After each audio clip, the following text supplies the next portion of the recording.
Tugasku menemanimu.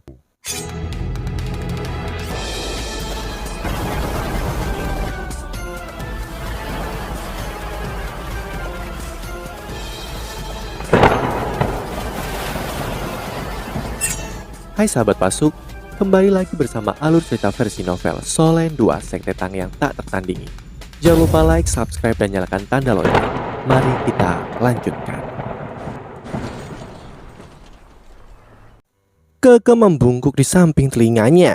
Tapi kamu bisa kabur kan? Juicy tersenyum lagi, tetapi senyumnya sekarang adalah salah satu dari kesedihan. Kamu masih tidak mengerti. Perasaan tidak bisa memberimu kebahagiaan hanya dari angan-angan. Mungkin dia memiliki perasaan yang baik padaku, tetapi aku dapat mengatakan bahwa ada orang lain di hatinya. Itu bukan sesuatu yang bisa kupaksa. Dan itulah inti masalahnya. Bahkan jika aku bersedia memberikan segalanya, dia harus menerimaku juga. Selanjutnya, bagaimana aku bisa melakukan itu? Aku akan membalas dendam atas kematian orang tuaku. Ketika mereka meninggal hari itu, aku bersumpah bahwa balas dendam akan menjadi satu-satunya hal yang memotivasiku untuk hidup selama sisa hidupku. Keke terdiam beberapa saat, lalu berkata, "Kamu terlalu ekstrim. Selain itu, bagaimana kamu tahu ia memiliki orang lain? Apakah dia memberitahumu itu?" Juicy menggelengkan kepalanya dan berkata, "Dia tidak harus memberitahuku. Aku hanya tahu. Kamu tidak perlu peduli tentang ini lagi. Aku tidak ingin melihatnya lagi. Suruh mereka pergi ketika mereka pulih dari cedera. Sudah malam. Kamu harus pergi dan istirahat." Juicy, Keke hendak melanjutkan, "Ini perintah." Juicy berkata dengan tegas, "Pergi dan istirahatlah." Keke menghela nafas. Dia bisa melihat dengan jelas bahwa mata Juicy dipenuhi dengan air mata, tetapi dia tidak mengatakan apa-apa lagi. Dia datang ke Juicy dan memeluknya dengan lembut sebelum dia berbalik dan pergi. Hanya ketika Keke pergi, air mata mengalir di mata Juicy. Jadi, beginilah rasanya benar-benar mencintai seseorang. Mengapa? Mengapa kamu harus datang ke dalam hidupku? Aku lebih baik mati di tangan Zoyang daripada melihatmu lagi. Apakah kamu tahu itu? Malam berlalu. Di pagi hari, ketika matahari pertama kali mengintip dari cakrawala timur, Yu Hao dan Wang Dong berdiri di luar tenda mereka. Mereka menghadap ke timur ketika mereka menghirup dan menghembuskan energi ungu fajar. Energi ungu menghilang ketika Wang Dong bertanya Yu Hao, "Aku tidak terlalu nyaman di sini. Kita pada akhirnya berada di wilayah orang lain. Bisakah kamu berjalan?" Yu Hao berkata, "Bukan ide yang baik untuk tetap di sini, karena aku tidak mau berinteraksi dengan militer Kekaisaran Ryu juga. Aku akan baik-baik saja. Sangat disayangkan, alat jiwa tipe terbangku rusak. Jika tidak mengaktifkannya dan mengendalikannya, tidak akan menjadi masalah." Wang Dong bertanya, "Kapan kita pergi?" Yu Hao menjawab, "Aku akan mengucapkan selamat tinggal pada Juicy dan Keke setelah sarapan, dan kemudian kita akan pergi." Wang Dong mengamati wajah Yu Hao dengan sungguh-sungguh dan senyum di wajahnya menjadi lebih lebar saat dia berkata, "Baiklah." Keke mengirim sarapan kali ini. Itu jauh lebih sederhana dibanding dengan malam sebelumnya, yang terdiri dari roti kukus, sayuran asin, bubur, dan daging asin. Makanannya sederhana tapi cukup. "Kami hanya memiliki barang-barang ini yang tersisa di camp." Keke berkata sedikit meminta maaf. Yu Hao tertawa. "Kami bukan rakyat jelata yang istimewa yang terbiasa hidup seperti bangsawan. Perut penuh sudah cukup bagi kami. Ketika aku masih muda, aku bahkan tidak dapat menemukan roti untuk mengisi perutku. Bagaimana aku bisa pilih-pilih dengan roti kukus putih yang harum dan besar ini?" Dia mulai mengunyah roti kukus yang hampir seukuran telapak tangannya saat dia berbicara. Keke duduk di satu sisi. Yu Hao dan Wang Dong dengan cepat melahap makanan itu. "Aku kenyang sekarang."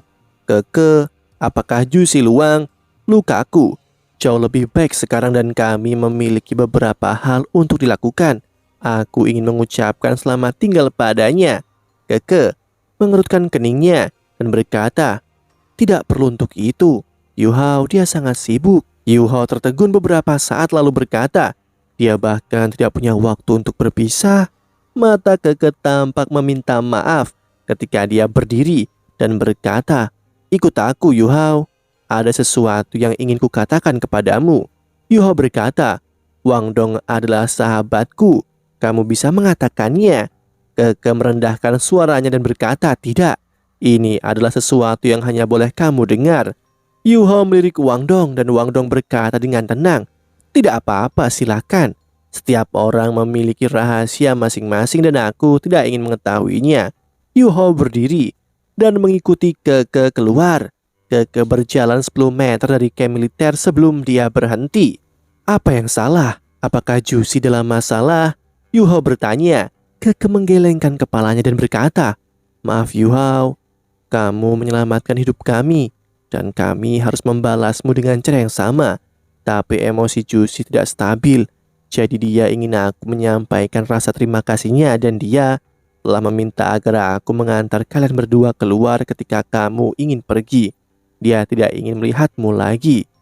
Baik, Yu Hao sudah mengerti sentimen ini. Dia menghela nafas dalam dan berkata, baiklah, kalau begitu, bisakah kamu membantuku menyampaikan pesan kepadanya juga? Katakan padanya untuk menjaga diri. Keke menurunkan suaranya dan berkata, apakah kamu tidak tahu bagaimana perasaan Jusi padamu? Aku tidak percaya kamu tidak tahu. Yu Hao bergetar. Maaf, aku tidak mengerti apa yang ingin kau katakan. Mata Keke dipenuhi dengan ketidaksenangan. Kenapa kalian berdua bersikap seperti ini? Tidak harus seperti ini. Yu Hao menghela nafas dan berkata, Keke, kamu harus mengerti tidak ada yang bisa memutuskan nasib orang lain. Nasib semua orang ada di tangan mereka sendiri. Aku hanya melihat jalan yang Jusi pilih dengan lebih jelas setelah bertemu kalian lagi. Kami berdua ditakdirkan untuk menjadi dua garis paralel. Keke bertanya. Jusi berkata, kamu menyukai orang lain, benarkah itu? Yu Hao tertegun sejenak. Aku suka orang lain. Gambar Dewi Cahaya muncul di benaknya dan dia berhenti sebelum menjawab. Kamu bisa mengatakannya seperti itu, kurasa.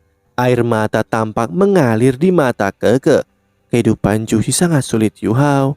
Aku benar-benar ingin membantunya. Yu Hao berkata, maaf Keke, ada beberapa hal yang tidak bisa kamu bantu walaupun kamu mau. Jusi telah membuat keputusan dan tidak ada yang bisa membantunya selain itu. Perasaan tidak dapat dipaksakan. Aku akui bahwa aku menyukainya, tetapi hanya itu. Ditambah, dia sekarang adalah tunangan Pangeran Kekaisaran Ryu. Keke menjadi diam. Dia bisa merasakan kekesalan dalam kata-kata Yu Hao. Apakah kamu tahu bahwa Jusi bergabung dengan militer pada hari kalian berdua berpisah? Dia mengandalkan statusnya sebagai insinyur jiwa untuk mencapai tempatnya saat ini. Dia tidak bergantung pada pengaruh dan kekuatan Pangeran Mahkota. Dia membuat caranya sendiri dan secara konsisten mengumpulkan prestasi yang patut dicontoh. Dia sangat berbakat dalam strategi dan taktik pertempuran dan saat ini dia adalah perwira nomor 1 resimen insinyur jiwa sekaligus pemimpin tim. Dia mungkin akan menerima promosi setelah kemenangan ini. Dia seorang jenderal di medan perang dengan perencanaan dan perhitungan yang sempurna, namun aku dapat mengatakan bahwa dia tidak bahagia sama sekali. Dia menyembunyikan ketidakbahagiaannya dengan baik. Tapi aku tahu, aku menemukan latar belakang Jusi setelah bergabung dengan militer. Putra Mahkota adalah orang yang menyelamatkannya saat itu, dan juga Putra Mahkota yang mengirimnya ke Akademi Teknik Kekaisaran Ryu. Masa depannya akan suram. Yu Hao menatap mata Keke dan bertanya, apa yang kamu ingin aku lakukan? Keke menggelengkan kepalanya dengan kosong dan berkata, aku juga tidak tahu. Yang ingin aku lakukan hanyalah memberitahumu segalanya tentang dia. Berjanjilah pada aku, Yu Hao, jika kalian bertemu lagi di masa depan dan dia membutuhkanmu, tolong bantu dia. Yu Hao mengangguk dengan lembut dan berkata, kamu gadis yang baik dan perhatian Keke. Jusi beruntung memiliki teman sepertimu. Kalian berdua akan selalu menjadi temanku, sama seperti saat ini ketika kami datang kepadamu tanpa berpikir dua kali. Ketika kalian dalam bahaya atau masalah, aku pasti akan membantumu jika aku ada. Namun, aku ingin kamu menyampaikan pesanku kepada Juicy. Kekaisaran Ryu ambisius, dan dia juga telah dibutakan oleh pembalasan dendam dan kebencian. Aku tidak berharap hari yang akan datang ketika kita bertemu di medan perang. Jika dia mau, Sekte Tang akan selalu terbuka untuknya. Bahkan putra mahkota Kekaisaran Ryu tidak bisa mencapai atau mengancamnya di dalam kota Shrek. Mata Keke berbinar saat dia mengangguk ringan.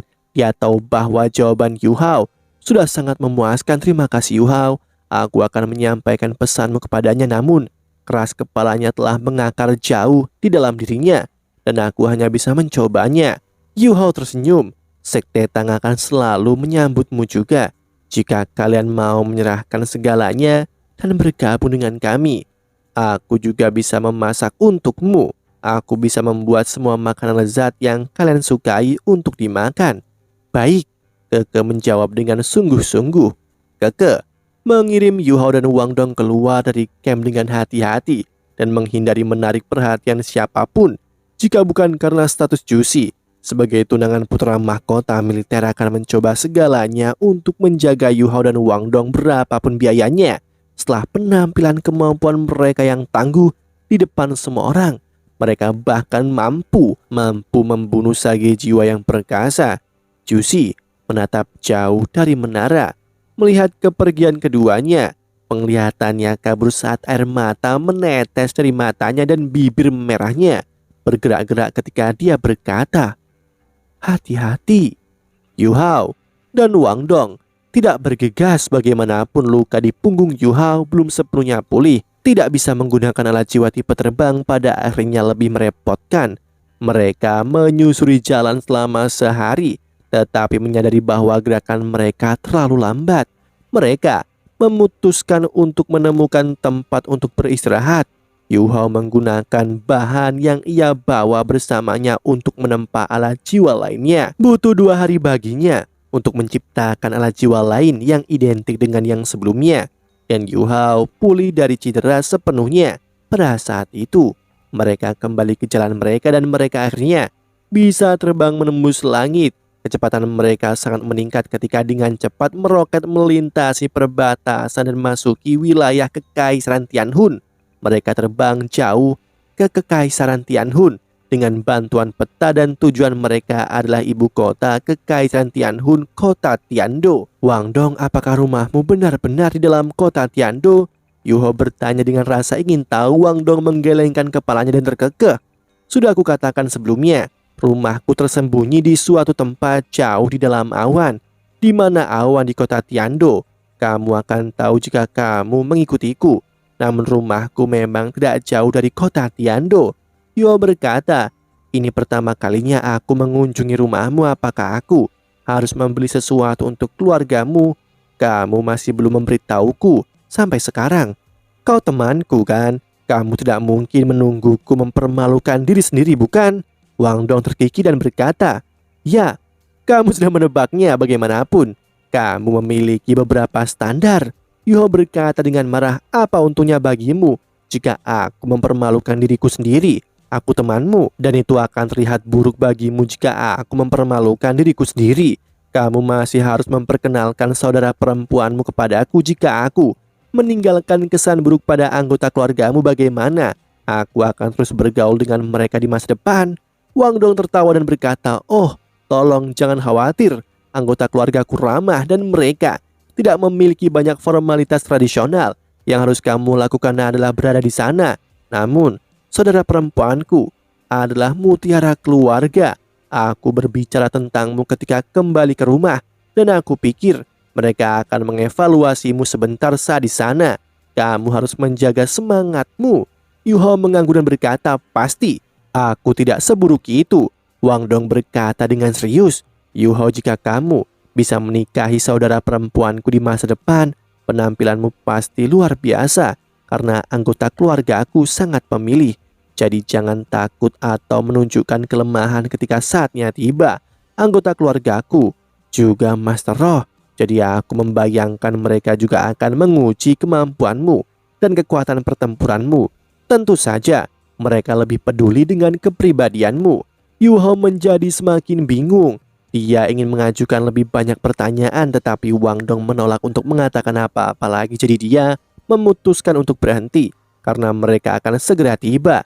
Mereka terbang melintasi langit dengan kecepatan luar biasa seperti yang dikatakan Wang Dong. Rumahnya ada di dalam Kekaisaran Tianhun, kota Tiando. Sebuah gunung besar muncul di kejauhan.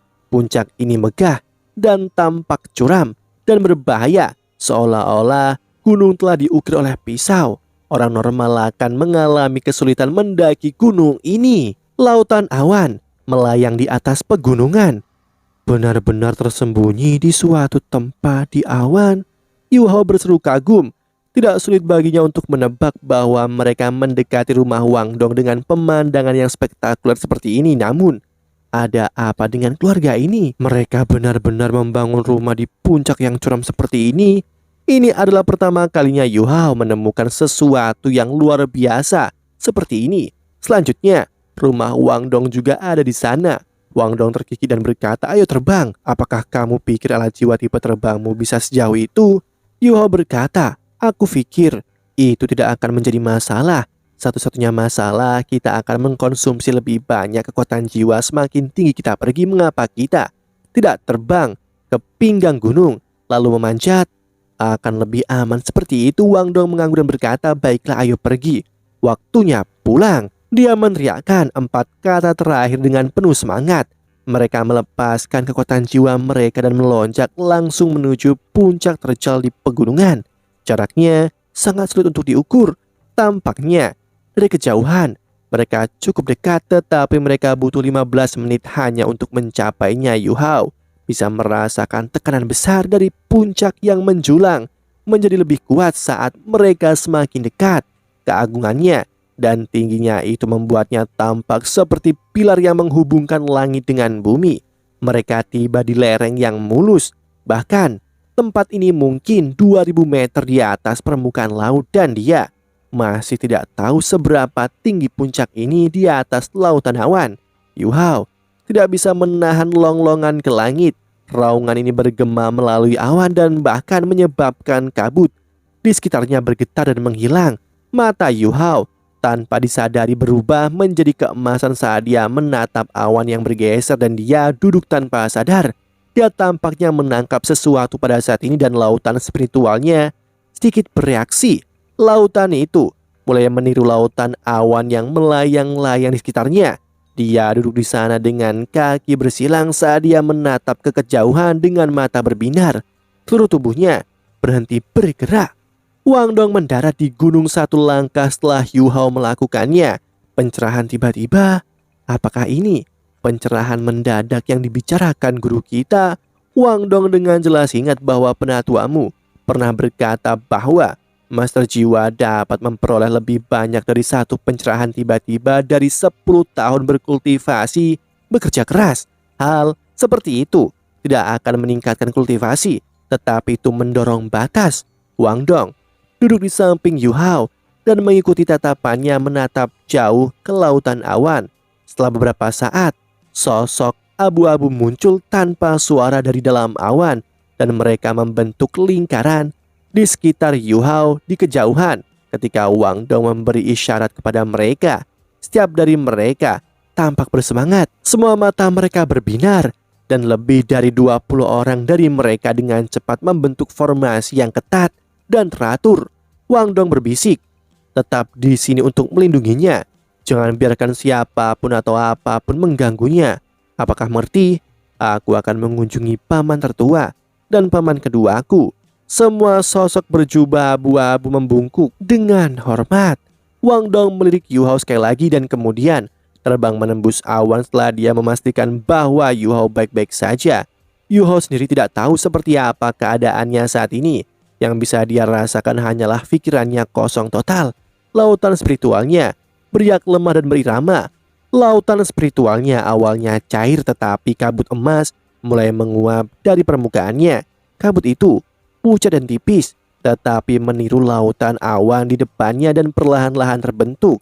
Lautan spiritualnya diubah menjadi uap dan bentuk cair.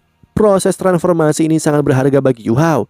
Itu berarti bahwa secara bertahap dia akan lebih memiliki kendali atas kekuatan spiritualnya. Wang Dong kembali ke sisi Yu Hao setelah sekitar 1 jam.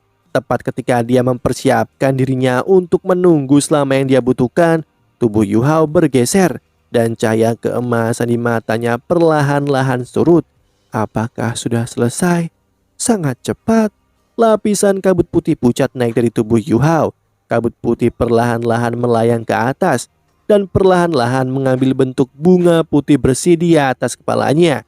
Yu Hao mengangkat kepalanya dan menarik nafas. Bunga putih yang sangat besar kembali dan mengalir melalui hidungnya. Yu Hao tiba-tiba meraung ke langit. Lapisan cahaya keemasan berkabut mengalir keluar dari tubuhnya dalam sekejap. Ya, dari seluruh tubuhnya dan bukan hanya kepalanya. Yu Hao menarik pikiran dan hatinya, sementara matanya mengalir dengan cahaya ilahi. Mata takdir di dahinya terbuka dan kabut cahaya emas yang meresap langsung berubah menjadi bintik-bintik cahaya yang mengalir saat kembali ke tubuhnya. Hanya ada kegembiraan di mata Yu Hao, namun dia tiba-tiba menemukan orang-orang berjubah abu-abu di sekitarnya. Dia langsung merasa semua orang menatapnya seolah-olah dia adalah monster roh. Jelas bahwa mereka tidak tahu apa yang baru saja terjadi. Bahkan Wang Dong yang berada di sampingnya tidak tahu apa yang terjadi. Apakah kamu baik-baik saja, Yu Hao? Suara Wang Dong terdengar. Aku baik-baik saja, aku pikir. Aku tiba-tiba memahami sesuatu. Aku pikir inilah yang disebut oleh guru kita sebagai pencerahan mendadak. Yu Hao menggaruk kepalanya saat berbicara dengan sedikit malu. Wang Dong membentak, tidakkah kamu merasa malu mengatakan itu? Pencerahan mendadak membuatku sangat khawatir. Untungnya itu tidak membutuhkan waktu yang lama. Yu Hao terkekeh dan berkata, aku harap menangkap kesempatan ketika itu datang kepadaku. Maaf, apakah ini anggota keluargamu? Dia menunjuk ke orang-orang berjubah abu-abu di sekitarnya. Wang Dong mengangguk dan berkata, ya. Dia berbalik ke arah orang-orang berjubah abu-abu dan berkata, terima kasih semuanya. Kalian bisa kembali sekarang. Ya, orang-orang berjubah abu-abu akhirnya berbicara. Suara mereka teratur dan seragam. Tidak ada yang mengajukan pertanyaan dan jelas bahwa mereka sangat menghormati Wang Dong. Mereka melompat ke langit dan menghilang di atas awan. Yu Hao kagum dengan kecepatan mereka dan menyadari bahwa mereka semua mungkin setidaknya adalah raja jiwa. Wang Dong tersenyum dan berkata, tinggalkan pertanyaanmu nanti. Kamu akan mempelajari segalanya begitu sampai di rumahku. Ayo pergi. Begitu dia selesai berbicara, dia memimpin. Yu Hao tidak berani menunggu, jadi dia mengikuti dari belakang. Saat mereka memasuki lapisan awan, Wang Dong tiba-tiba meraih tangan Yu Hao dan berkata, biarkan aku menunjukkan kepadamu kemana harus pergi. Mudah tersesat dalam kabut. Ini adalah salah satu mekanisme pertahanan keluargaku. Satu langkah salah kamu akan jatuh dari gunung. Yu Hao terkekeh dan berkata, kamu lupa bahwa aku tidak benar-benar membutuhkan mataku untuk melihat kemana aku pergi. Wang Dong tertawa di sampingnya dan berkata, kamu dapat mencoba menggunakan deteksi spiritualmu, tetapi bahkan itu tidak maha kuasa. Yu Hao segera merilis deteksi spiritualnya dan berusaha untuk memahami lingkungannya. Upaya pertamanya hampir membuatnya melompat keluar dari kulitnya. Dia dengan cepat menyadari betapa terkejutnya dia bahwa lingkungannya benar-benar kosong untuk deteksi spiritualnya. Dia tidak bisa merasakan apapun. Dia bahkan tidak bisa merasakan dirinya sendiri dan Wang Dong. Seolah-olah mereka hanya melayang di awan, namun mereka jelas berdiri di tanah yang kokoh di atas gunung. Dia mengaktifkan mata takdirnya. Dia masih tidak dapat mendeteksi apapun. Satu-satunya hal yang berubah adalah warna awan di sekitarnya. Awan berubah menjadi keemasan ketika dia menatapnya. Tidak peduli seberapa banyak dia berusaha memperpanjang deteksi spiritualnya, dia masih tidak dapat melihat apa-apa. Awan memberinya perasaan tanpa akhir dan tak terbatas. Bagaimana ini bisa terjadi? Yu Hao bergumam heran, ini sebuah rahasia. Ayo pergi. Wang Dong menjawab menyeretnya ke depan. Bisakah kita terbang menyeberang? Awan di sekitar rumahmu sangat menyeramkan. Wang Dong terkekeh dan berkata, bisa. Faktanya hanya awan di sekitar puncak utama yang memiliki efek khusus ini. Namun binatang jiwa tipe burung khusus yang dikenal sebagai pembunuh di awan menghuni awan-awan ini. Banyak dari mereka adalah binatang jiwa 10.000 tahun dan mereka berpergian dalam kelompok, karena itu tidak mudah untuk terbang melintas. Yuho memaksa tertawa dan berkata, "Aku tiba-tiba menyesal mengikutimu ke sini. Bisakah kamu menyebut ini rumah? Ini sarang singa." Wang Dong tertawa. "Perhatikan apa yang kamu katakan. Kamu akan memiliki waktu yang sulit jika paman tertua dan paman kedua mendengarmu." "Paman tertua, paman kedua?" Yuho bertanya dengan heran. "Kamu punya dua ayah?" "Puh, kaulah yang dengan dua ayah." Sebenarnya suaranya menjadi sedikit cemberut. "Aku tidak tahu di mana ayahku. Paman tertua dan paman kedua adalah kakak laki-laki ayahku. Aku belum pernah melihat ayah atau ibuku sebelumnya. Kedua pamanku mengatakan bahwa ayah dan ibuku ada di luar sana, di suatu tempat yang jauh. Namun ketika aku tumbuh dewasa, aku bisa menebak bahwa orang tuaku..." Demikianlah kisah untuk kali ini. Sahabat Pasuk, jangan sedih, jangan bimbang, apalagi galau, karena aku kan selalu menemanimu.